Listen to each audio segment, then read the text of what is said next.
Okay, good evening. Welcome to the Monday night shiur. I'd like to thank our host and hostess for the shiur tonight, Reb Nachman and Miriam Weidberg. Thank you for graciously opening your home to our shiur. Usually my Monday night shiur is for women only, but tonight we're doing for men and women. And the shiur specifically is for what's called a seudat hoda'ah, a seudah, a feast of thanksgiving. For Perla, she went through a difficult situation, and Bezrat Hashem, with the intent of having Shiur Torah in a home and having Seudat Hoda'ah, may she have only smachot and simcha in her life. And that's specifically the topic I was asked to speak about. Amen. So Bezrat Hashem, hopefully the topic we talk about, we're coming to the Yamim Noraim, we're coming to the days of awe. May we all have simcha, because even if we have wealth, and even if we have children, and even if we have health, if we don't have simcha in life, if we don't have happiness in life, we're missing something. And unfortunately, a lot of times, if you look at the prayers on Rosh Hashanah, we're really not mentioning simcha specifically, and not in Yom Kippur either. You know, it says B'nei Hayeh Mezoneh. While perhaps part of the reason for that is because the three things I just mentioned, children, life, which is health, and sustenance, that's in Hashem's hands. But we see from here that simcha may be in your hands. And that's what I want to see if we can look at the parasha that we read last week, Shabbat, and see if we can get some insights on what is the definition, where is simcha, how does a person find simcha in life? So the parasha starts off and says, Ki tese lemilchama al oivecha. When a person goes out to fight against his enemy, untano Adonai Elohecha beyadecha. And what's going to happen? You go out to fight against your enemy, and Hashem is going to give you the enemy in your hands. Veshavita shivyo. And you will take his captivity. Veshavita shivyo. Very interesting, because really, if you've taken the captivity, it says Veshavita shevyecha. Right? It should say you have taken your captivity, because once you have been victorious in the war and you take captives, those captives belong to you. What does it mean Shavita Shivyo? It says Shivita Shivyo, it should say Shavita Shevyecha. So many of the commentators speak, and they say about that really the simple answer is that any of the captives, any of the soldiers that were taken into captivity by your enemy, you can now take for yourself. Specifically, there are certain nations that we are obligated to completely destroy, and those are the Canaanim. And what if amongst the soldiers of the enemy there are captives that are Canaanim? Do we have to kill them? No. Once they're Canaanim, if they're in captivity from the enemy, those we don't have to kill, we're allowed to keep. But there's a much deeper answer, V'shavita shivyo. And the enemy here, who's the enemy talking about? The enemy is the Yetzer Hara. The enemy is the evil inclination. And that's why this parasha is right before Rosh Hashanah, which means in Elul, a person is supposed to be spending some of their time, or all of their time, reconnecting to God. And one of the ways we reconnect to God is by doing our internal homework, and to start beginning to fight against the Yetzer Hara, like I mentioned last week in my shiur. So when you're going to go out to fight against the enemy, what enemy? Al oivecha, your enemy, which is the Yetzer Hara. As long as you go out to fight, untano, Hashem is going to give him to you. If you look at the word untano, vav nun, taf nun vav, it's what we call in English a palindrome. A palindrome is a word that can be read frontwards and backwards the same. Which means when you make an effort to fight against the Yetzer Hara, Hashem will then help you to win against the Yetzer Hara. Which means it's almost like a give and take. You have to take the first step, like we say in English. God helps those that help themselves. But once you start to do the work, you can't do anything without his help. He will help you. So what is Shavita Shivyo? What does it mean that you will take captive his captive? What does it mean, his captives? So the answer to that is that when a person does a sin, why do most people sin? There are three categories. One is because we don't know. right? Lack of knowledge, okay? So there's a little bit of negligence there, because as Jews were required to know what the Torah says in order to learn, in order to know what we need to do. Ignorance is no excuse for not following the law, okay? Of course, a person has to make an attempt to learn the law. You know, if you go through a red light and the cop pulls you over and you say, well, I know I can't go through a red light. I usually am a conductor in the train, and we go through a green light. We stop at a green light, we go through a red light. You know, what does that mean? Or in my country where I come from, we go through red. That's nice. Here's your ticket. So ignorance is no excuse for not knowing the law. So that's one reason we sin. Another reason we sin is we're overcome with desire. We can't resist. There's some type of a thing going on. There's some type of weakness that we have. It overcomes us. And we don't have the energy or the strength or whatever it is at that point to fight, and we succumb to the sin. The worst level of sin, which Baruch Hashem, I think many Jews are not necessarily guilty of that, certainly not ones that are in the month of Elul trying to work harder, is ones that we do with pesha, ones we do criminally. We're doing something to make God angry. We don't have a desire to do that sin, but why are we doing that sin? Just because we want to make God angry. I don't understand that. Why make God angry? Really? How's that going to help your situation? Anyway, to make God angry. So most of us probably have either unintentional, or if we know it's not allowed, we're doing it because we were overcome by the desire of the Yetzer Hara. So whenever you are able to change yourself and do teshuvah, what happens is all of those sins that you did previously, let's say previously you're mehalal Shabbat, Chas v'shalom, you're Sabbath, you aren't observing Shabbat, and then you make a decision in this month of Elul, you're going to be Shomer Shabbat. That means all the times previously you were Shomer Shabbat, what happens? It counts as if you were Shomer Shabbat when you were Mehalel Shabbat before. When a person does teshuvah from love, which is the highest level of teshuvah, it changes the things you did previously into positive deeds. Which means every single time you were Mehalel Shabbat, it really means you were Shomer Shabbat. If a person does teshuvah from yirah, from fear, what happens? Then it counts as if you didn't do anything. I mean, it's clean, it's erased, which means you didn't do anything that day. It was like a Sabbath didn't exist for you that day. So clearly, teshuvah from Ahava, what it does, that helps you to take your captivity, which means now you take all those sins that the Yetzer Hara was successful in being victorious upon you, and you change them into mitzvot. And in many ways, those mitzvot are better than the mitzvot that you do afterwards. Why? Because generally when a person sins, there's a tremendous amount of desire involved. There's a lot of enthusiasm.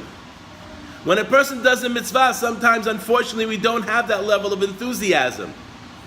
All of the enthusiasm that was built into the sin now becomes enthusiasm, performance of the mitzvah. That's what it means, v'shavita shivyo, that you take his captivity. That was a little bit of an introduction. Now, of course, we know the parasha then begins to talk about a very, very strange situation. The Jews going to war, this is talking about a voluntary war, meaning you go out to war because they want to capture more territory. It's not voluntary for the person who's fighting. It's the king makes a decision they want to go to war. No one came to attack you. You're going out to expand your borders, maybe more water resources, whatever it might be, within the context of Greater Israel, like we talked about last week. And you go to war. And what happens in war? Listen, a lot of rules are suspended in war. You know, if a person is a soldier, you know, you can't stop off in Glotmart when you're living in the middle of the enemy lands to get kosher food. Right? And if you come by a field, you can't ask the owner of the field, who's likely a part of your enemy that you're fighting against, excuse me, sir, is it okay if I eat some grapes? So meaning there's certain things that are suspended with regarding halakha, with certain, you know, and rules of war. We understand that war has rules, but certain things you would never do, you do in war. Kill people, for God's sakes. Who kills people, right? But in war, you have no choice. So with this whole thing in mind, it's a situation where a person may find themselves overcome with the Yetzer Hara, overcome with the evil inclination. Why? First of all, you're out of your comfort zone. You're not living in Borough Park, you're not in Bnei Brak, you're not in the 5 towns. You're in the middle of God knows where. And you're killing, and you're eating food that's not kosher, and you're stealing. All these things are permitted, correct? Of course, if you have kosher food, you don't eat tray food, right? So now he sees, a Jewish man sees a woman. Now, which Jewish man are we talking about here? I mentioned in my class last week that there are certain Jews that are sent back, right? A person who built a new house, a person who planted a vineyard, a person who just got engaged to a woman. They go back. And then there's another category, a person who is fearful. That's the language of the Torah. But we learned last week, what does it mean fearful? He's fearful because of sins that he has. Which means if a person has certain types of sins inside, like, for instance, the Gemara brings up a Kohen who's going with a Goya, right? Even though from the Torah's perspective, that's not a capital offense, nevertheless, it's a lav in the Torah, it's a lo ta'aseh. It's forbidden for a Kohen to be married, to be with a Gentile, or a divorcee for that matter. So what happens? He's going to go out to battle, and now he's afraid because he's got this sin. And what's going to happen? If you put yourself in a dangerous situation, and you're perhaps sinning, what's going to happen? That's a perfect time for God to say, come to me.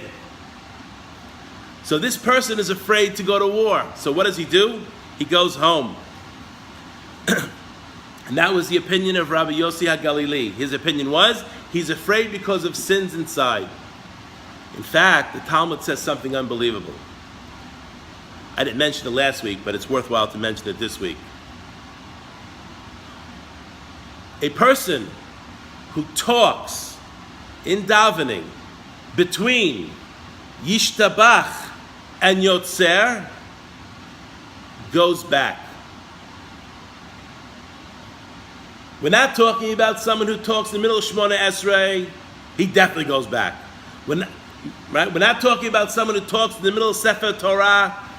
He definitely goes back. We're talking about someone who talks after he finishes saying the bracha of Yishtabach. There's a little pause before he says the next bracha, which is from the Shema. There's a little pause over there. And there's some leniency with giving a Dvar Torah over there. Let's say you're waiting for a minyan. A person's allowed to get up and give a Dvar Torah over there. But to have chatter that is inappropriate, that has nothing to do with Torah during that time, the Talmud says this is a sin that a person goes back for.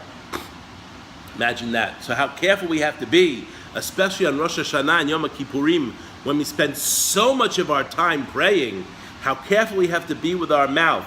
If we want Hashem to listen to our prayers, we have to dedicate the time that we're praying as holy. Which means our mouths during that time should only be speaking prayer and Torah. Not what this one's wearing, not what the sports thing is, not what's going on with Donald Trump, not what's going on with this. This is all. You want to do that? That's fine. Outside the Bet Knesset. You want to have a conversation, you can't resist. Pick yourselves up, go outside the shul. You're better off doing that than having the conversation in the Bet Knesset.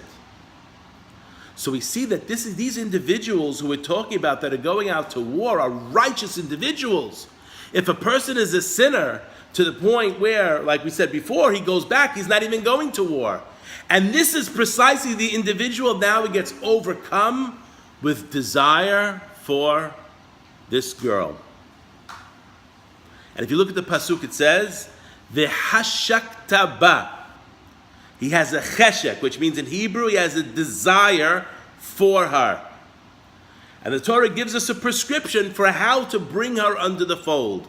I'm not going to go into details about that, but suffice it to say, why does the Torah give you a prescription like this?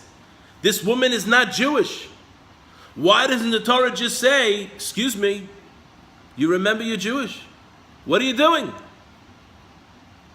So it says the Torah spoke against the Yetzer Hara, which means if Hashem would not have given this dispensation, many people would not be able to resist sinning anyway. So therefore, this is almost like behind God's back. His hand is behind his back like this. One was saying this is such a horrible situation. You're already out of your comfort zone. You're eating things that are not kosher. You're stealing things. You're killing. It's such a balagan that this desire, there's no way to control it. And if Hashem doesn't give us this ability, what's going to happen? You're going to sin. So the Torah gives us a way to bring her and make her part and make her his wife. He has to take her as a wife.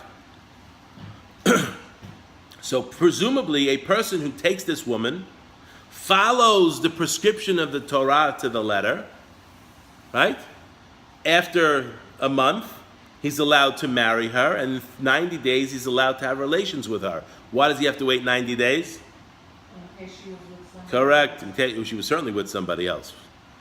Right? We have to make sure we have to be separating between the children of this father and the children of that father. That's the same thing for a woman who lo aleinu lo alechem becomes almanah, becomes a widow, right? Or a woman who gets divorced, chas v'shalom, right?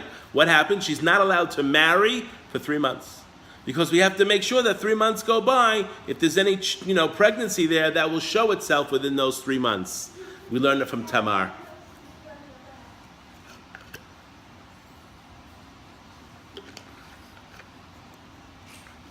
So now the guy follows the prescription of the Torah. And after 30 days, he can't resist. He wants to be with her. And she is willing to convert. According to some opinions, she can be converted against her will. I don't want to get into that now. You say to yourself, okay, Torah said it, all right, go for it, right? What is the next thing the Torah talks about after the parasha of the Eshet Yefat Toar? It says here, if a man has 2 wives, one that he loves and one that he hates, right? So meaning what? Why is this the parasha? Why is this coming right after the Yefat Toar? Because what's going to happen in the very near future? You thought you loved this woman, or perhaps you were giving into your lust, your evil desires. This is not how we base a relationship. What's going to happen? In a very short period of time, you're going to hate her. And on top of that, the Torah says, and what's going to happen? They're going to be children.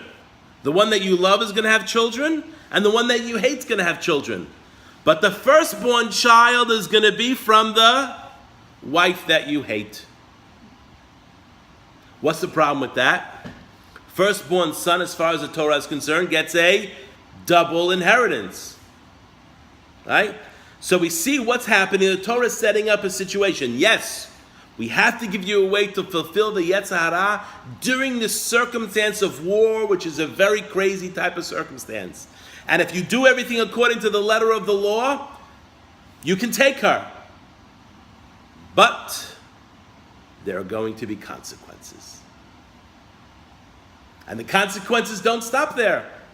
What's the next parasha that comes afterwards? The next thing the Torah talks about. What if a man has a rebellious son? Ben Sorer Amoreh. Why does that come after the previous one? Because that Ben HaBechor that you're giving the double portion to, you think he's going to appreciate you for it? Absolutely not. He's going to rebel against you. And we know David HaMelech, if you look, the third one of the Mizmor of Tehillim talks about when he was running away from Avshalom, his son. David HaMelech took Yefat Toar.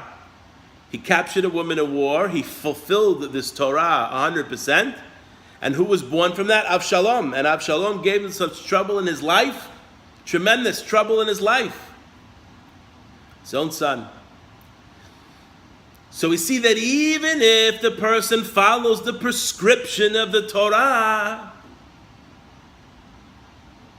it's still going to end up with negative consequences. So if this man married this woman because of lust, and now he has a wife that he loves and a wife that he hates, that's already trouble. There's no happiness in life. It's bad enough if you have to work with one woman, and it's hard sometimes to, with it, there's always in relationships, there's ups and there's downs, there's times it's going well, there's times it's not going well, but at least it's just one person. You think it makes it easy if there's two? No way, and three, no way. Marben nashim, marben tzarot nafsho. The more women a person has, more wives a person has, the more troubles he has. It's very good for the Bukhari men. They got to learn this, okay? Present company excluded. And he thinks, what's going to happen? And then the son that's going to be born is going to be from the one you don't like anymore. And on top of that, he's going to rebel against you. Does this person have what we call simchat chayim? No, he's got a wife that he loves, a wife that he hates, which means he's got machloket in his house, he's got disputation in his house. He's got a son that he had to give money to after he dies, and he doesn't want to give money to, but he has no choice. And on top of that, this son is going to rebel against him and not appreciate anything. So this guy has no simcha. So from the beginning of the parasha, what is the Torah teaching us?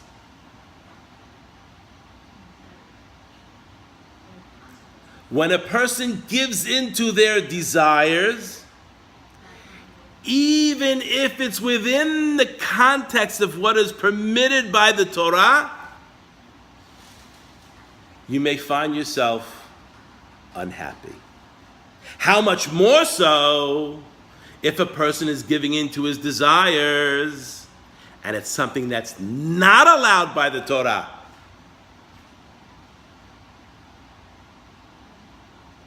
Okay. That's from the negative. So if we're going to talk about simcha, happiness, this is something that all of us should really, really strive for. A person has to live their life. A person has to daven. A person has to be shomer Shabbat. A person has to follow the holidays, tarat mishpacha, work, raise children. Isn't it better to do that if you're happy doing that? There's an old saying, if a person loves his job, he never has to go to work a day in his life. Because then it's not work. Then it's fun. It's what you love to do. And that's why it's so important sometimes for a person to have the zechut and the merit to be able to find themselves a parnasa, to find themselves a lifestyle within something that they love to do. And we'll see if we can figure out what are things that make us truly happy.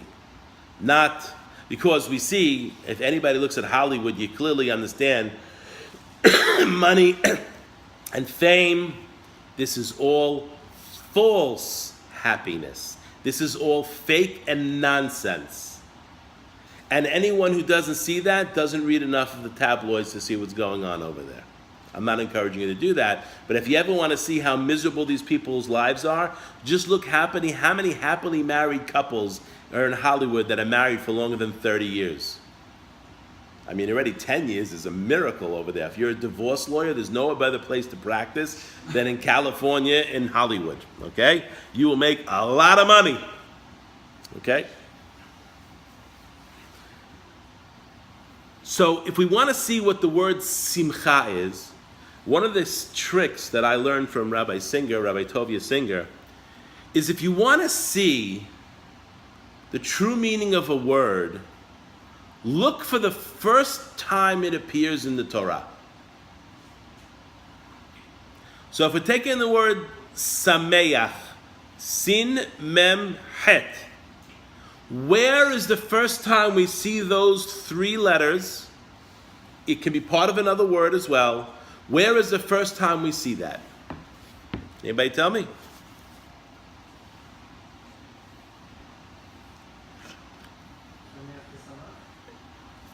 That is that's in the Tehillim, if I'm not mistaken.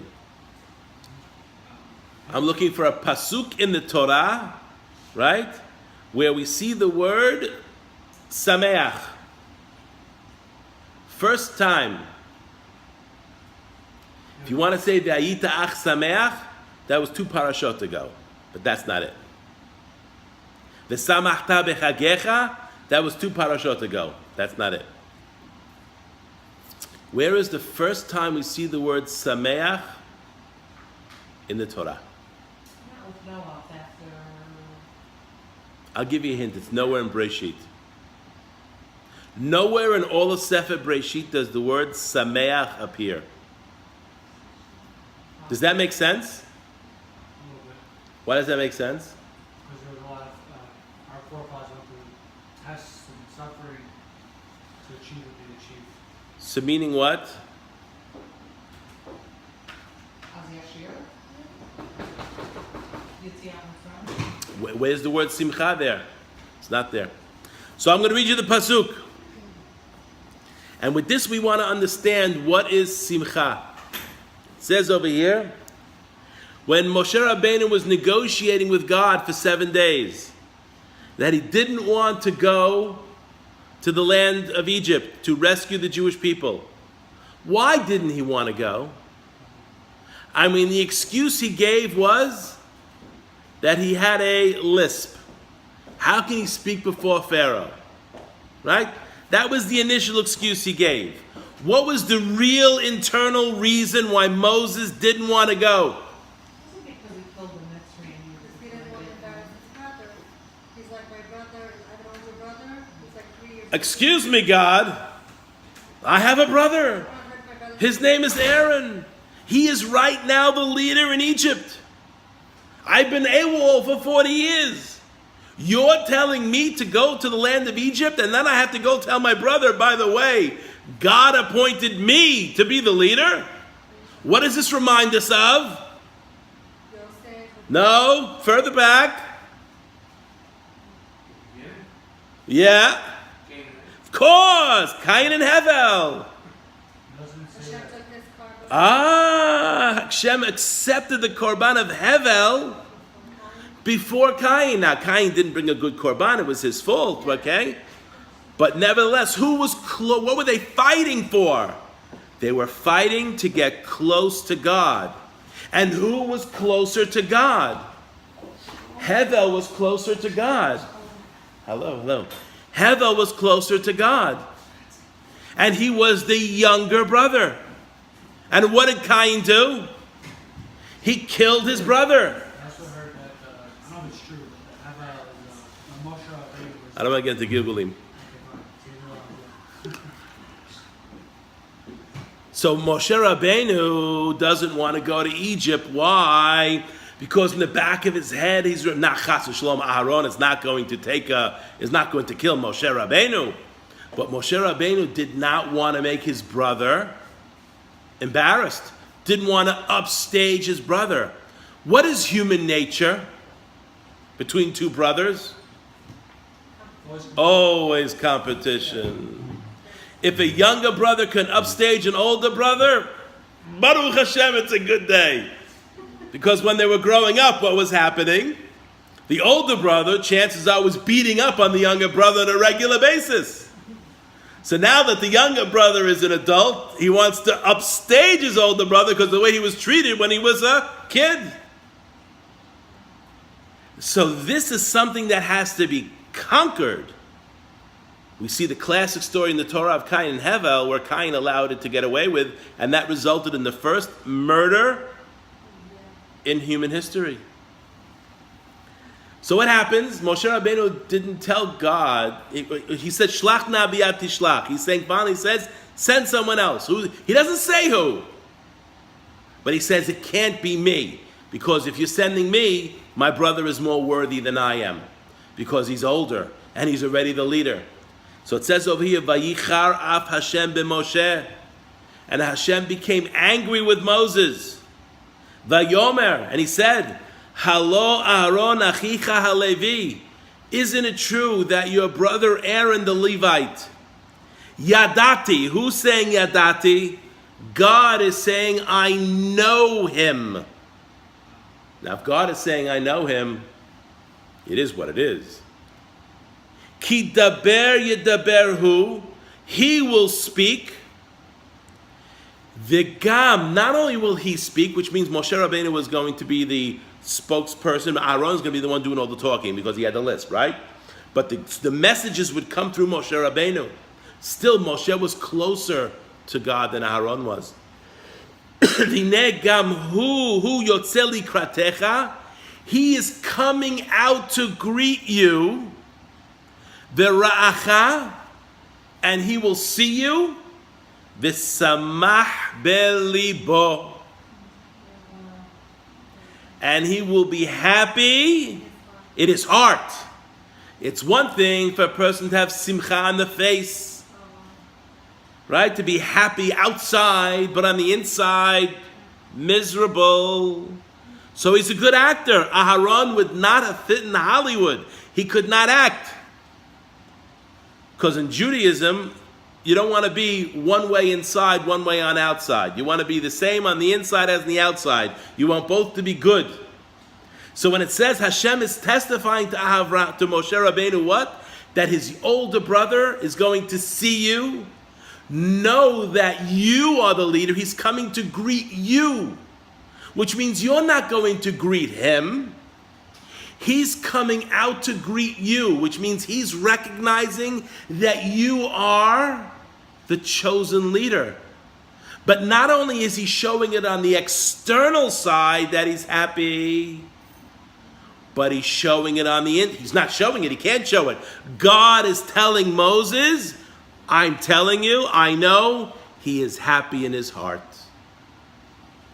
So we see the first time we have the word simcha, it has to do with an inner happiness. Now hopefully if a person has that inner happiness, that is reflected on the outside. But it's the inner happiness that is the first time the word samach is mentioned in the Torah. Why did Hashem get angry then? Because Moshe Rabbeinu was being stubborn. Well, I wasn't stubborn without a reason. Doesn't make a difference. Maybe he didn't like the reason. I mean, clearly he answered the reason. Yeah, but maybe it wasn't enough trust. You think if I'm appointing you, you think I'm going to make you upset with your brother upset with you? And Moshe Rabbeinu is also in his mind maybe saying he's not thinking ideally about his brother's a special guy. Why are you thinking your brother's going to be like Cain? No, your brother's not Cain. Again, there's a lot to it. I don't want to get into it too deep because then it's going to get off and veer off what we're talking about here. But we see the first time the word samach is mentioned in the Torah has to do with an inner peace. In the parasha we read today, not today, on Shabbat, we also have the word simcha or sameach. If you look in Deuteronomy chapter 24, verse number 5, it says, once again, talking about a man getting married to another woman, but this is not a shiksa that he finds in the war. Ki yikach ish isha chadasha. If a man is going to take for himself a new wife, what does it mean, new wife? He's taking her a new wife, whether she's a new wife or he has wives already, right? A new wife. Lo yetzeh batzava. He's not allowed to go fight. V'lo ya'avor alav lechol davar. And not only is he not allowed to go fight, he's not allowed to participate in any public things. Remember the last week we talked about the 4 people that were sent home? We talked about the guy who planted a vineyard. We talked about the guy who built a home. We talked about the guy who just got married, who just got engaged. And we talked about the guy who was afraid, right? We said they go home, but we don't really go home. What did we say last week? Not that they go home, their brothers are fighting in the war and dying, and they're sitting at home having tequila. They have to help. They have to bring water to the front lines. They have to help to supply, right? The guy who just got married was not included in Parashat Shofatim, right? Why doesn't it mention this guy over here? There it says, a man who got engaged to a woman but did not take her. What does that mean? He's between Erusin and Nisuin, right? Here, what does it say? Ki yikach ish isha. He took her. What does it mean? This is not engaged. This is marriage. He married the girl, which means he had chuppah. The Torah says, what does he have to do? He's not allowed to go to the war. That's a given. but he's also not allowed to participate in helping his brothers for the lines, for the food, for the train, he has to be home. What does it say? Naki yeh lebeto shana echat. He has to be naki, which means clean, but here it means free. He has to be free for his house. Who's his house? His wife. How long? Shana echat, for an entire year. And then what does it say? V'simach et ishto asher lakach. And during that year, why is he free from doing anything public? Because he has to make his wife v'simach et ishto. Now let's look at that word v'simach et ishto. What does it mean v'simach et ishto? So Rashi says, Yisamach et ishto.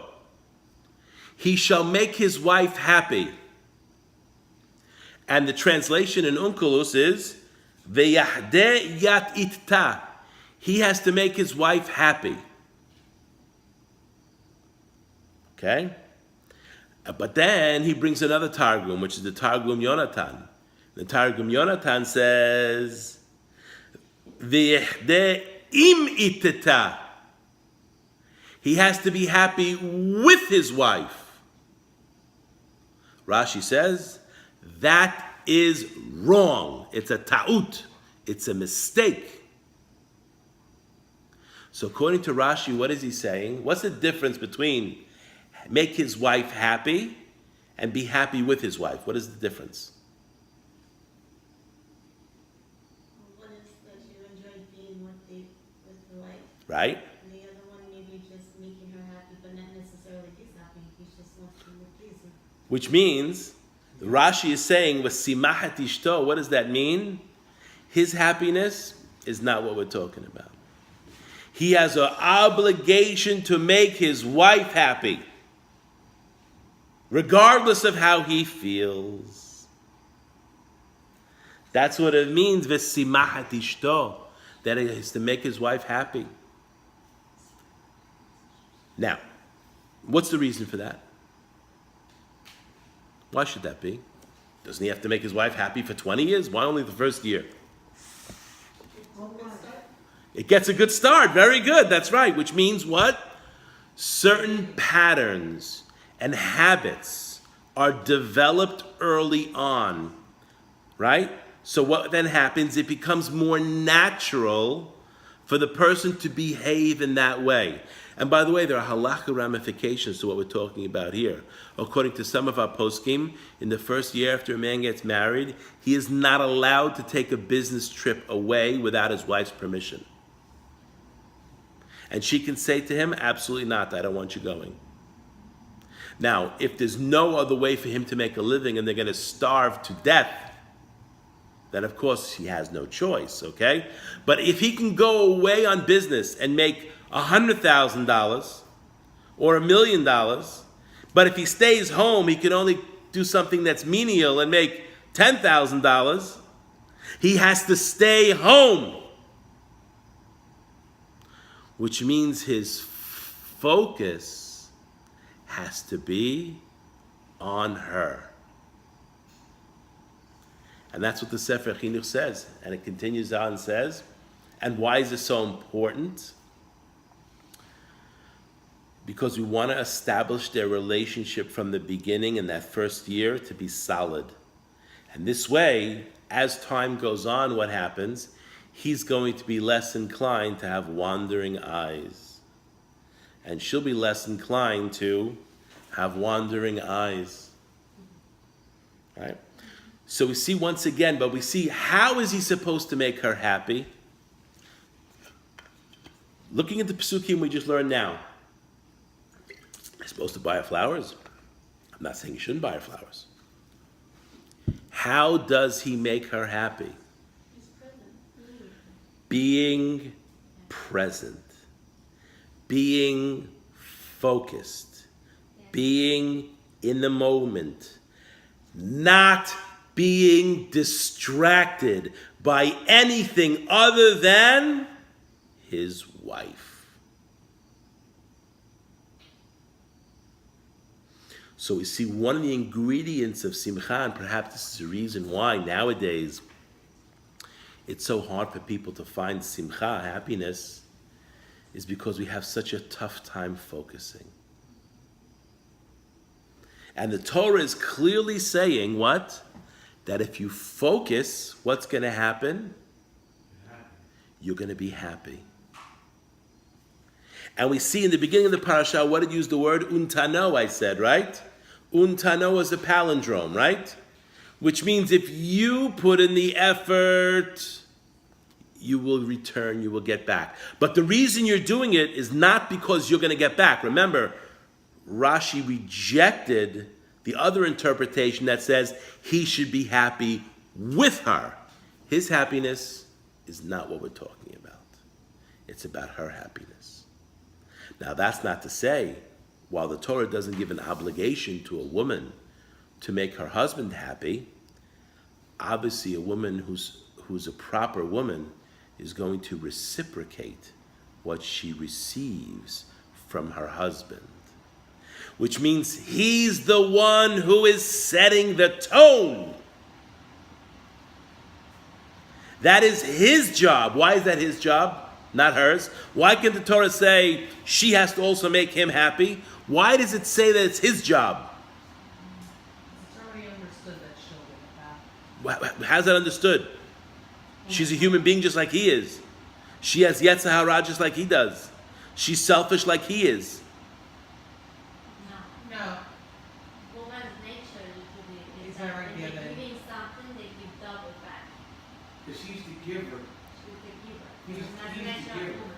That was- Really? She's the giver? He's the giver. He's the giver. that was She's a the good point. receiver. Correct. From the beginning, That's a from good when the question. sound. My question is still a good question. Very good question, yeah. My question is still a good question. If he's the giver, right, then he has to start first. That's what we're saying, right? Why doesn't the Torah also say she must reciprocate? So she's going to do it because that's what she does, right? She came from him. What is a man called? A man is called a gever. Even though in Hebrew you have the word geveret, nowhere in the entire Tanakh does the word geveret appear talking about a woman. It doesn't exist. Look, geveret in the Tanakh, it's not there. At least I haven't found it. But the word gever is there. What is a gever? A gever is a man. Why is a man called a gever? from the word people. Okay, what is the definition of a gibor? A guy who goes to fight out and does muscle lifting and all that kind of stuff, and is the first one to take the gun and shoot the guy when he comes into the house. He doesn't belong there. What does it mean what is a Jewish definition of a gibor? Ezu hagibor hakoveshet yitzro. Controls his desires.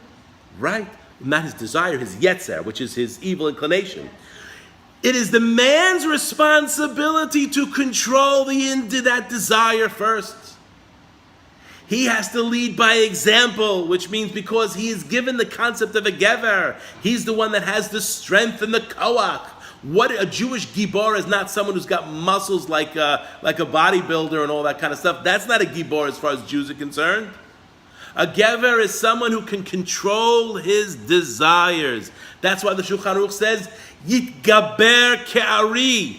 In the morning, when a person wakes up, the first halakha in the Shulchan Aruch is Yitgaber ke'ari la'asot avodat kono. A person should be like a gibor, like a lion. To do what? To do the will of his master, which is God. And even though we have an understanding that in a Jewish relationship, and I've dealt with this before and I proved someone this was wrong, of course, there's the idea that she's serving him. Open up your ketubah. Read the first sentence. I know it's in Aramaic.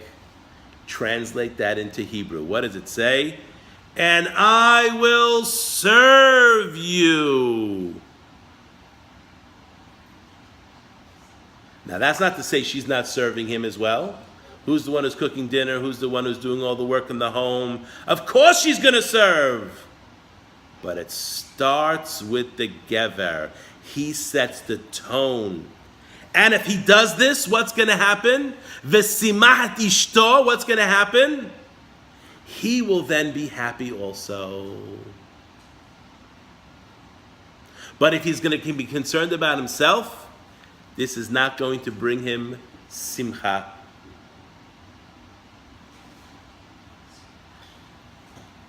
Did you answer your question? I did. It's on the man because he's the gever. Well, why is it not on you? Because she will reciprocate when he does it first. She's normal. If she's normal. That is correct. If she's not normal, don't marry abnormal. It's a prescription for disaster. Okay? Now we see another place in the Torah we have the word Vav Nun Taf Nun Vav. Where is that? It's talking about charity. In Parashat Ki Tese. What does it say? Vaydeber Adonai Moshe lemor. This is in Exodus chapter 30, verse number 12. Ki tisat rosh b'nei Yisrael ifkudehem. When you're going to count the heads of the Jewish people, you're not allowed to count Jews. We know that, right? What do? They give money and you count the money, right? V'natenu ish kofer nafsho. Each person gives the amount of his value, his kofer. What word is used there? V'natenu. Once again, the same word that we have in our parasha, untano. The same word in this parasha, v'natenu, which means what? When a person is giving, they are receiving. If a person is thinking about himself, that is what we call external happiness. Internal happiness is about giving to others. Giving to your family, giving to your community, and especially as we're coming on the Yamim Noraim, giving to God.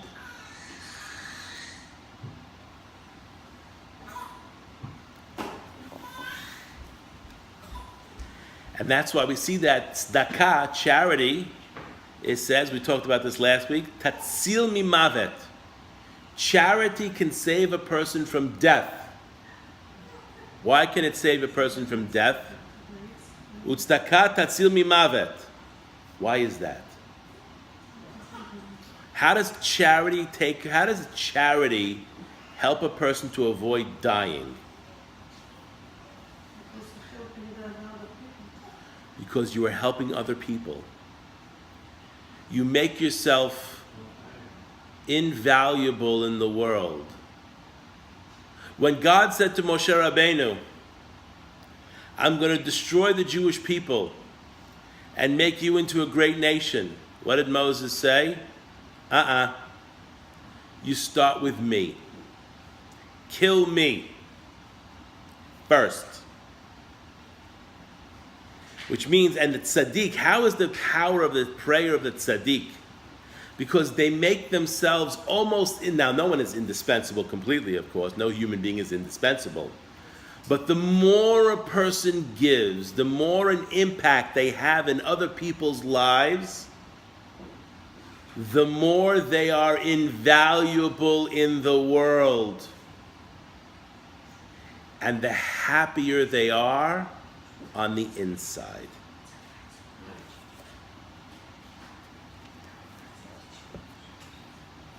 It's the working process, it's very nice when you say it and we learn it in school, but you have to work on yourself. This is living. This is not a shiur that you just listen to and say, oh, that was great, then let me get a cup of coffee right now.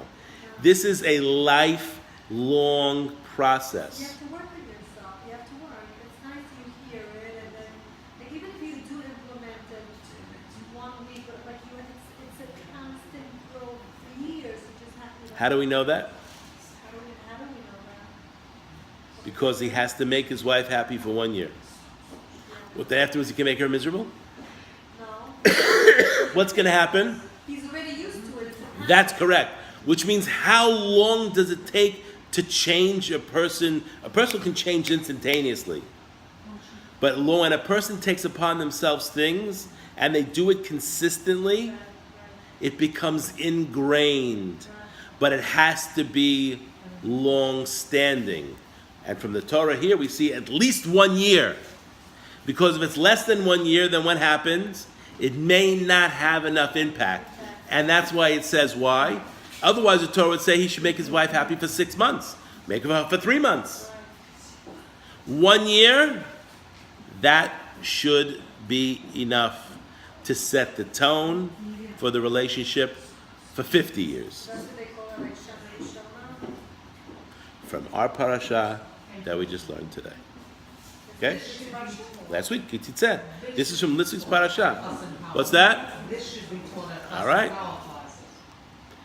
Now, so we've talked a little bit about happiness, and one of the keys to happiness is to find yourself always in the giving mode.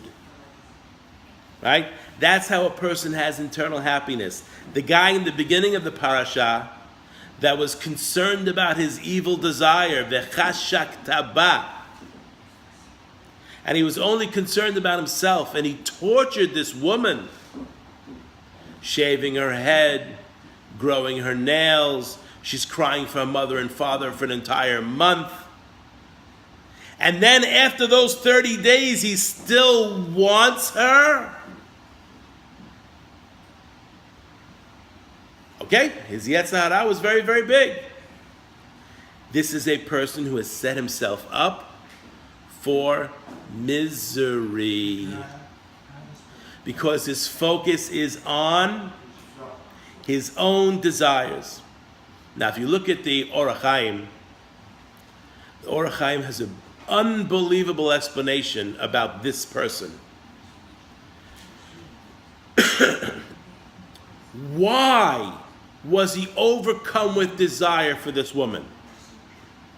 You're going to say it's because he was sexually attracted to her, right? But didn't he have a wife back home? He has a wife back home, but she's far away. So what? I'm just saying. Come on, he's in the war. A lot of these guys have wives back home. That doesn't stop them from doing all kinds of horrible things.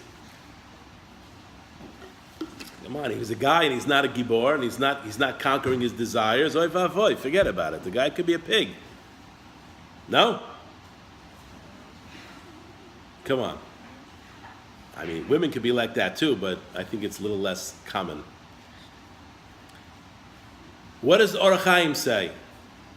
Why was he overcome with desire for this woman? Who is this person we're talking about? This is a person who's not talking in shul.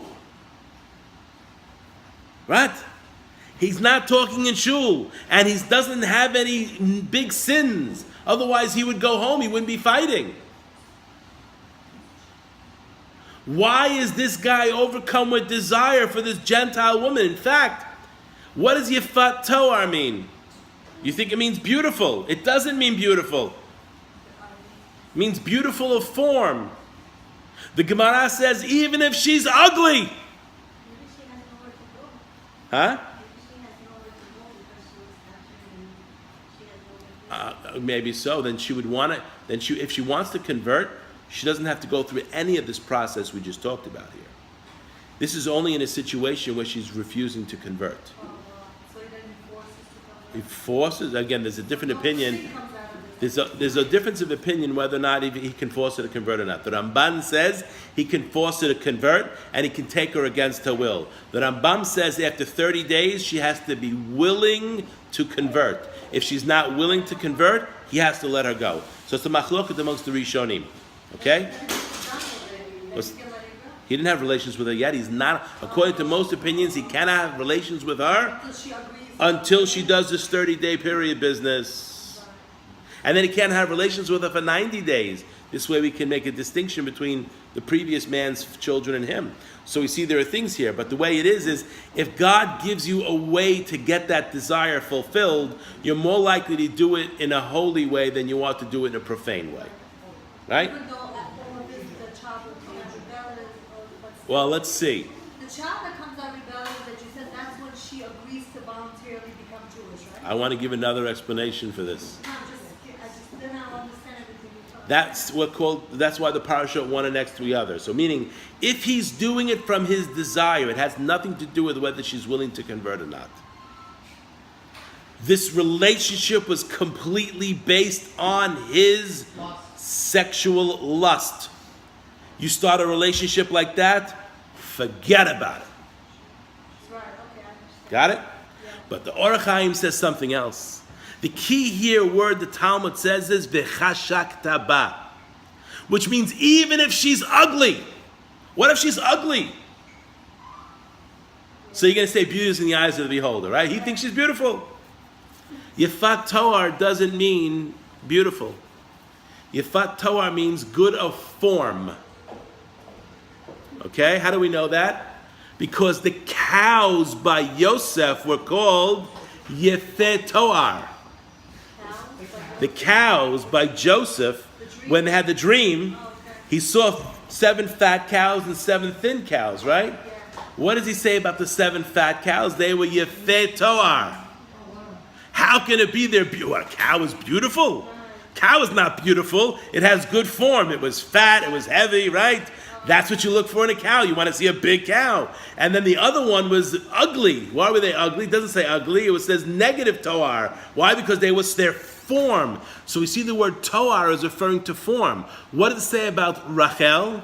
The Rachel yefat toar v'yifat mar'eh. She was yefat toar, which means she had a good form. And Yefeh Mar'eh, she had a beautiful countenance. Now let's analyze what Yefeh Toar means. So what? She had a good shape? That's what he was looking for? This is a tzaddik we're talking about. This is a guy who doesn't have, again, every guy I guess has, but this is a guy who went to war, who doesn't talk in davening, who doesn't have sexual sins. Otherwise he wouldn't be at war. He would have gone home with the 3 groups we talked about last week. The fact that he went to war means what? This is not a regular guy. So what does v'chashak taba? Orach Chaim says, he sees within her a holy soul. And that's why, despite this process of her making herself ugly for 30 days, he can't resist her. Why? Not because of her external, but because on the inside he sees a holy soul that has to be brought into the Jewish fold. And that's what the Orach Chaim says. That guy is not going to have a wife that he hates and a wife that he loves. That guy is not going to have a Ben Sorer or a rebellious son. It's only the guy who's basing everything on the lust. So the word b'chashakta, he has cheshek for her. Is it a cheshek for her external beauty, her form, or is it a cheshek for something else? What's another word for form? Yes.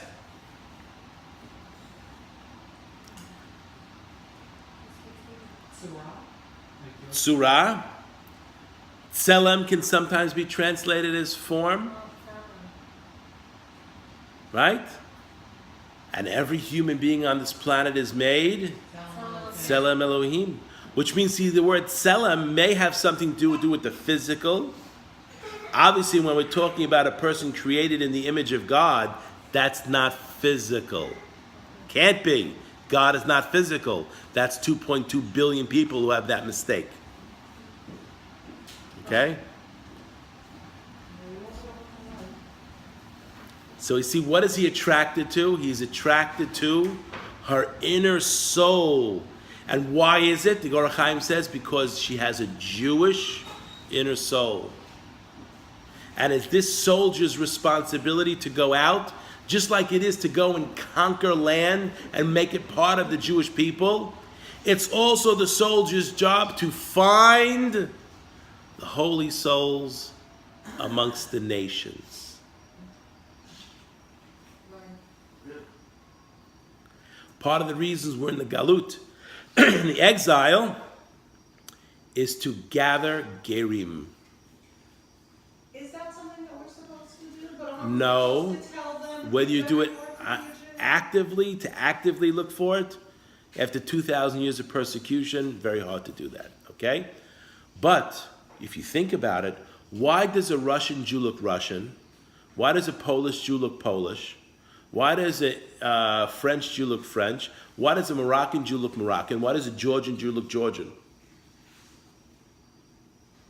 Unless we believe in Lamarck, right? Why is that? Because when we went into all these places, we didn't forcibly convert anybody, but there were people amongst the Gentiles who wanted to be part of our nation. And they're holy people. And that's why the Torah always talks about Ger, Yatom, Ve'almana in our parasha. Right?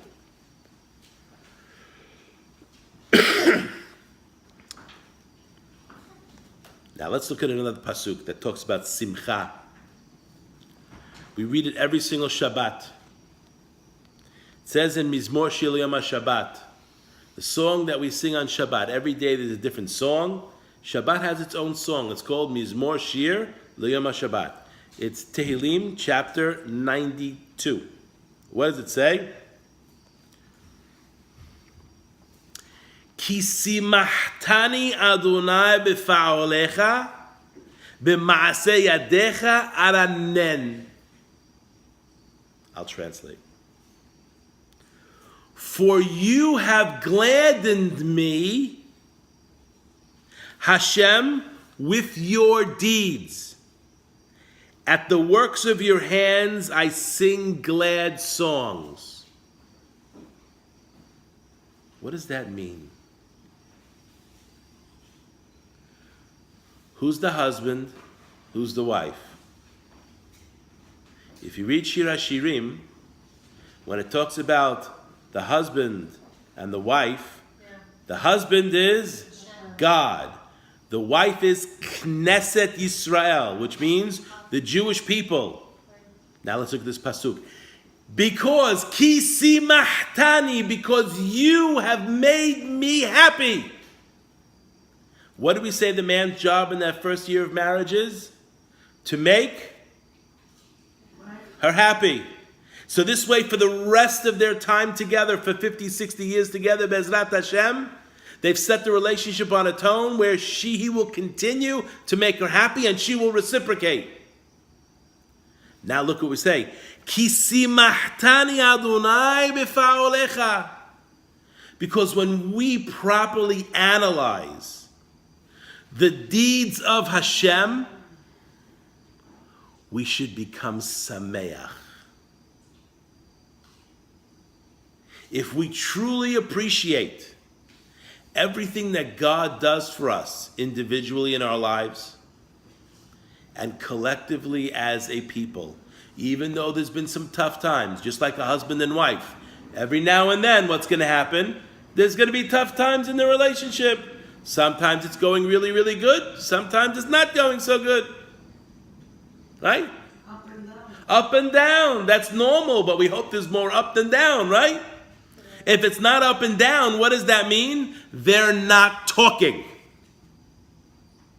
If it's not up and down, oy va'avoy.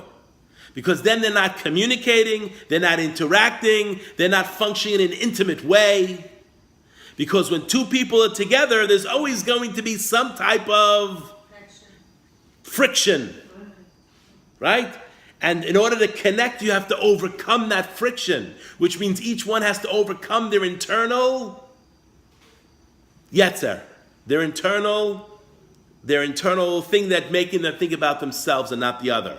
So when we see kisi machtani, we need to recognize what? That Hashem makes us happy. But who's happy? Everybody? Every Jew is happy? No. A person has to properly analyze what Hashem has done for them in their life. Appreciate the good things Hashem has done for you. Recognize that when things are not going so good, there may be good reason for that you don't understand.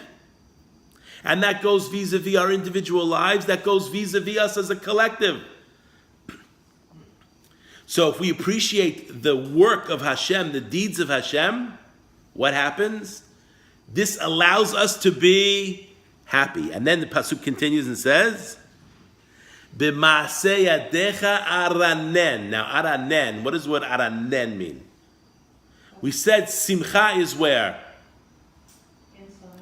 Right. Where is aranen?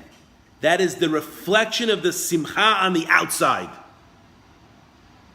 When a person is meranen, what that means is the happiness is so much on the inside that they can't contain it and it's spreading out and it's being shown to others. Not because they're trying to be a show-off, but because they can't contain their happiness. And that's directly related to the closeness of the relationship that a person has with God. It's no difference between the relationship between a man and a woman.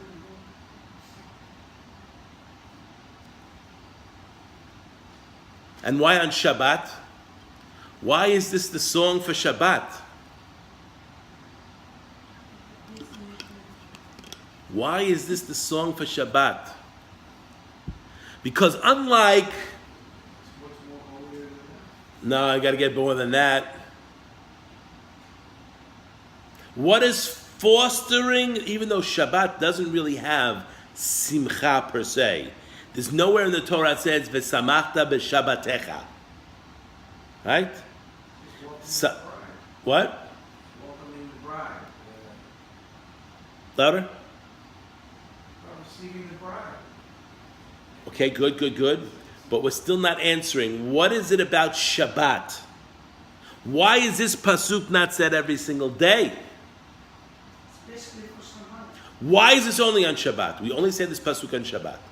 It's I mean, Hashem sanctified his children. For Shabbat is holy day. we're not drawing the analogy from what we said about v'simahat ishto. The happiness of one. What does that mean? He has to be with her for 1 year, right? Why? To make her happy. Why can't he go to war? Why can't he go supply the lines? Why is he free from all public activity? So he can focus on her. Right? God is always focused on us. It's hard for us to always be focused on God. Hopefully a person should be able to be focused on God every minute of every day. But if a person can't because he's got stress at work, he's got this, he's got that, at least on Shabbat, when you are free from work, when you're not allowed to work, you're not allowed to speak sports, you're not allowed to speak about work. V'diber davar, a person's speech on Shabbat has to be holy. This is one day where you can focus on God. And even though he's focused you on all the time, we're like a wife who the minimum husband is being for an entire year, he's focused on her all year long, every minute of every day. That would be an unbelievable husband, right? Unbelievable husband, right? Focused on her every minute of every day for a whole year, right? And that's the pattern he sets for the whole relationship. So he's always focused on her. He's calling her 2 or 3 times a day. He sends her flowers unexpectedly here and there. Boom, boom, boom. Wow, wow, wow. All the women in the room are smiling, right? Exactly, right? Holy moly. Wow, I can find somebody like that. Bring it on, right? Then what would you be willing to give back? But the Torah is basically saying we understand we can only, a wife might be able to give her husband every single day just like he gives her every day. God is asking for, if we can give every day, he wants us to give back every day. But minimum, Shabbat. On Shabbat, Ki simahtani Adonai b'fa'olecha. Hashem is wanting to make me happy. I have to return to him, just like the wife is going to reciprocate to her husband. At least once a week. And then we have a special period called Elul. Ani ledodi vedodi li. I am for my beloved, and my beloved is for me. Which means it's not, my beloved is for me and I am for my beloved. That's not what it is, right? Ani ledodi, I am for God and He is for me. We know He's for me. I don't need that. But I have to take that first step. Because He's always ready to be with us. He's like that husband that entire year is focused 100% on his wife. God is 100% focused on each one of us every day of our life if we choose to focus on Him. But at least once a week. And now we have a month of Elul where our focus is supposed to be more on God, not just on Shabbat, but we should be focusing on God all week long. That's why Sfaradim say Selechot the whole month. That's why Ashkenazim start saying Selechot already. And then we have the Aseret Yemei Teshuvah, which begins on Rosh Hashanah. And what happens on Aseret Yemei Teshuvah? Dirshu Hashem be'imatze'o. Look for Hashem, search for Hashem when He can be found. He can be found all the time. The difference is on Aseret Yemei Teshuvah, you don't have to expend that much energy to get to Him.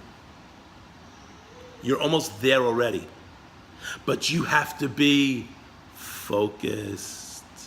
If you're distracted, if when you're praying you're thinking about other things,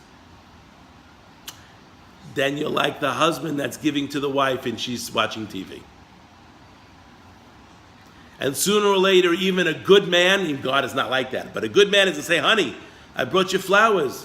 Why are you watching TV? Come sit with me, have dinner. I want to spend time with you. No, I'm too busy right now. I want to watch TV. I'm not saying a woman shouldn't watch TV. I'm not saying, but you know what I mean? He's trying to connect to her and she's not interested. And not because he did something wrong. If he did something wrong, that's different. He didn't do anything wrong. And then we have Aseret Yemei Teshuvah, culminating in the day we call Shabbat Shabbaton. Where on that one day, even on Shabbat, a person is allowed to focus on God, but he also has to spend some time with his wife. Right?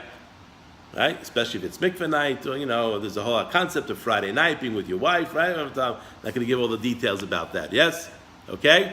So he has to share. God has to share, right? Share you with him, with your spouse.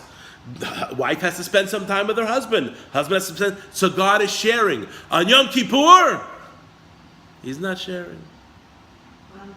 On Yom Kippur, no intimacy between husband and wife. And you can't even have intimacy between you and your body. You can't wash yourself. You have to be focused on God for the entire day. And we see the direct result of the focus of a person is how you get close. Why nowadays are there such problems with relationships?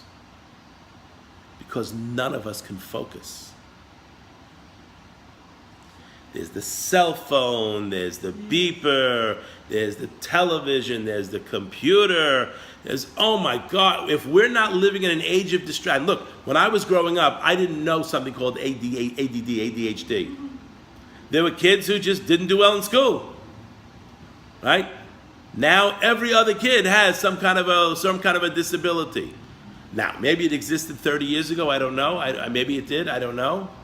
Or maybe because of everything going on, we're so plugged in to the material world.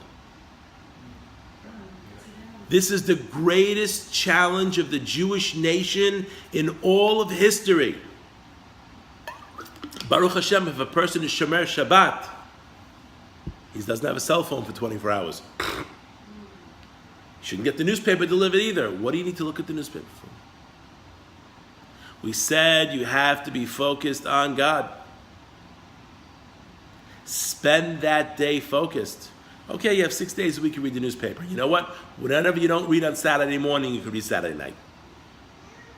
And then Kippur, The key is to be focused and into it and in the moment.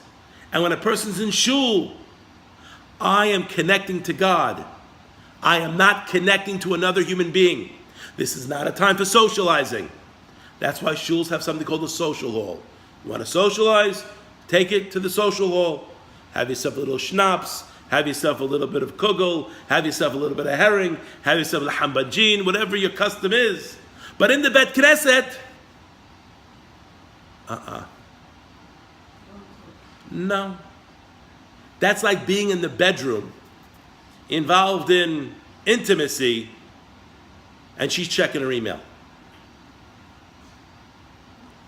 He's looking to see who's calling him while they're in the act, while they're in the middle. Does anybody do that? Yeah, if you do, it's forget about it. That doesn't work. When you're in Bet Knesset, that is your intimacy with God. So you have the lead up, and then you have the Shemona Esrei, and then you have the after, what do you call that? The no. This is my analogy over there, right? When husband and wife are together, right? Yeah. There's the conversation that happens before that they get in the mood, and then there's the hugging and kissing to get into the mood, right? And then they involve themselves in a little more intimacy, and then there has to be after, just don't go to sleep afterwards and forget about it. You have to have a little talk. He has to talk to her. And the irony of all things is men are much less likely to talk before relations. And women love to talk before relations, right? After, it's the exact opposite. Men, they love to talk. If they're not sleeping, they love to talk. That's the perfect time to ask any question, how he's feeling, and you get all the touchy feelings that comes out, right? If you try to do it beforehand, good luck. Anyways, you have to work together. But this is what I'm making the analogy, is the same thing as davening. It's the same idea. So imagine Shemona Esrei, that's actually the intimacy, the real intimacy, right? There's the before, and then there's the after. And that's exactly how davening is structured. I don't think the rabbis would say what I just said. No. That's for our modern time right now. It helps us to remember. And my goal is so when you're sitting in Bet Knesset and you understand that someone's asking you, so how are you, what's going on? That's like answering the cell phone in the middle. It's not conducive to a close relationship. And we see that what is the thing that gives a person simcha? Aharon was happy for his brother. Hashem is happy with us. We happy with him. Husband and wife happy with each other. Children, parents happy with each other, right? So we see that the way we get simcha is through connecting with people. And how do we connect with people? By focus, by giving. Sometimes giving is a matter of being a listener and not a talker, right? Focus on giving, charity, and not just monetary charity. There's something called spiritual charity. You have a higher level of spirit. Baruch Hashem, you come to a class on a Labor Day, and you're spending an hour and 15 minutes in the middle of a class learning Torah. Clearly, you are more spiritually rich than many other people. How do you give charity on a spiritual sense? How are you sharing what you learn with others? How are you practicing with others? And that's why the Yud Gimel Midot, the Midot of Hashem, right? That we say that if you do, it says in the Talmud, if Bnei Yisrael do these Midot, they'll be forgiven right away. It doesn't say them. It says to do them. El Rachum V'Chanun. We are going to go to God during the Aseret Yemei Teshuvah and ask for mercy. Rachamim. Nobody can live in judgment except for Avraham, Yitzchak, and Yaakov. That's it. All the rest, Moshe Rabbeinu did not live in judgment. For himself, yes, but not for the Jewish people. Yes, for Rachamim, for the Jewish people. Right? And even when he wanted to get mercy for himself to go into the land of Israel, Hashem told him no. But we depend on rachamim. You want mercy from God? What do you have to do? You have to show mercy to others. You want chen from Hashem. You want Hashem to give you beneficence. Then you have to have chen with other people. When you walk into work, don't be a sourpuss. Have a smile on your face. Radiate that inner happiness that is not too hard to have to others. Share that with others. You see somebody having a bad day, spend 5 minutes and talk to them if they want to talk about it. Listen to what they have to say. Erech apayim. Be patient. You want God to be patient with you. You sinned for 11 months, and now you're going to come to God in the last month, in the last Torah, before Rosh Hashanah, and you're going to say, Hashem, forgive me, I'm going to try harder next year. But he had the patience to let you live for 11 months. Do you have the patience with other people? Are you patient with your family? Are you patient with your children? Are you patient with your employees? Are you patient with the people that you work with? Where's your patience? You want God to be patient with you?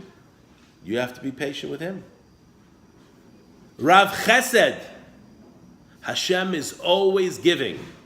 Hashem has no need. Therefore, everything about Hashem is about giving. Vayar Elohim ki tov. We gave that explanation a couple of weeks ago. What do we say? Vayar doesn't only mean he saw. Hashem saw it was good, he patted himself on the back. Vayar means he showed. He showed what is good. What is good is to give. All God did when he created the world was give to man. And it didn't take too long for us to make mistakes. Ve'emet. Be true. Be authentic. And look at our parsha. What does our parsha talk about at the end of the parsha? It talks about lack of authenticity in business. He has two stones. He has two stones. They weigh different amounts, but they have the same number on them. They weigh, he says 2, but one is really 1.5 pounds. So what is he doing? He's cheating his customers. That brings Amalek. That's what Rashi says at the end of the parasha. If you cheat in your weights and measures, you have to be worried that Amalek is going to come. Because Hashem despises sheker. And when a person is making teshuvah, and he's saying vidui, what are you doing? You're admitting your sin. You're not hiding it. Mechasef eshav lo yatzliach umodeh ve'ozev yeruham. A person who covers his sin will not be successful, but the person who admits and leaves will receive mercy. So admitting the sin means to be authentic. But don't just be authentic with God, because you can't lie to God. Be authentic with people that don't know if you're lying or not. Notzer chesed la'alafim, that he gives, he doesn't just do the chesed with the person who did chesed with him. He does chesed for 1,000 generations afterwards, which means he doesn't forget. So let's say there was an old man that once helped him with financial stuff. And now that old man is dead. He's not obligated to help that man's children. He's not obligated to help that man's grandchildren. His children are not obligated to help that man's grandchildren. Notzer chesed la'alafim. He holds the righteousness for 1,000 generations. When someone does something for you, you incur a debt. And you don't have to pay them exactly what they paid you. You could pay them more. And I'm not talking about money. And this is how, when we relate to God, if this is how we relate to people, and this parasha has more mitzvot than almost any other parasha in the Torah. That's why it starts off, Ki Tese milchama loivecha. This parasha doesn't mention Shabbat. Sometimes Shabbat is not such a big fight. Being honest in business, that's a big fight. Not taking interest, that's a big fight. Paying your employees on time, that's a big fight. Treating your wife properly, that's a big fight. Don't speak Lashon Hara against people, that's a big fight. All of these mitzvot are between man and man. Majority of this parasha, the significant majority are between man and man. You can't go to God until you clean up your house man to man. And Bezrat Hashem, if a person takes this type of approach to the holidays, don't wait for Erev Kippur to apologize to someone that you did something wrong to. It doesn't mean you have to be good friends. It doesn't mean if somebody did something wrong to you that you have to then be chummy again like you were before. You don't have to be an idiot, right? But you should be clean. Naki. You should be able to talk to people, at least to be able to say hello and goodbye to every Jew. A person should not go to sleep at night and not be able to say, I can say hello and goodbye to every Jew on this planet, even if they're far away. And on Wednesday, I'm going to talk about, we talked a little bit about last week, about the dignity of the sinner. Those 3 people are sent away. Why are they sent away? To preserve the dignity of that one sinner. Those 3 groups, the vineyard, the home, the house, new house that he bought, and he got engaged to a woman. Those 3 are sent home. Why? To preserve the dignity of someone who is a sinner who's going to get up and leave. If those 3 are not sent away, then everybody's going to know whoever got up is because they're a sinner. Hashem preserves the dignity. In our parasha today, a person who did something wrong, he got 40 lashes. And what happens? While he's getting the lashes, he or she, women also get lashes by the way, while they're getting the lashes, because of the pain and the discomfort, and it is not pleasant, the person soils themselves. Do you know what happens? The lashes stop and they're done.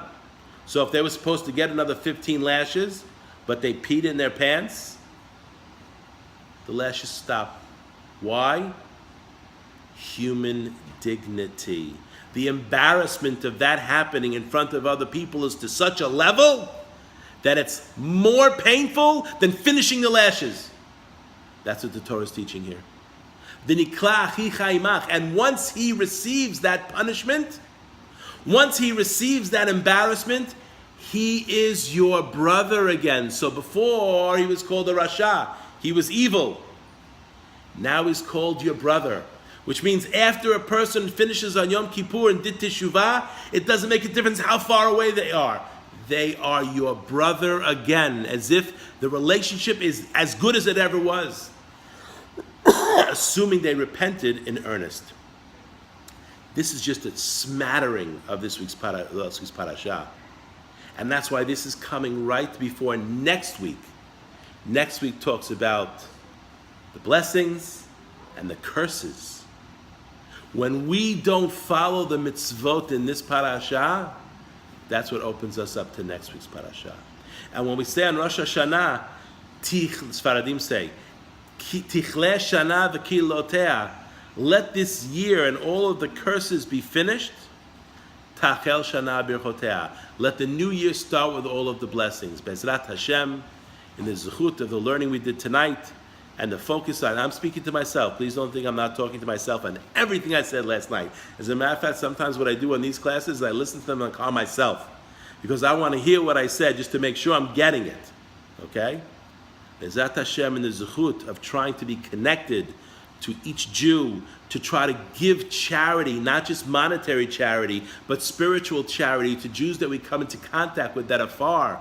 Welcoming Jews who come to the Bet Knesset, even though they're only coming once a year or twice a year. Welcome them in with open arms. No, you're sitting in my seat nonsense.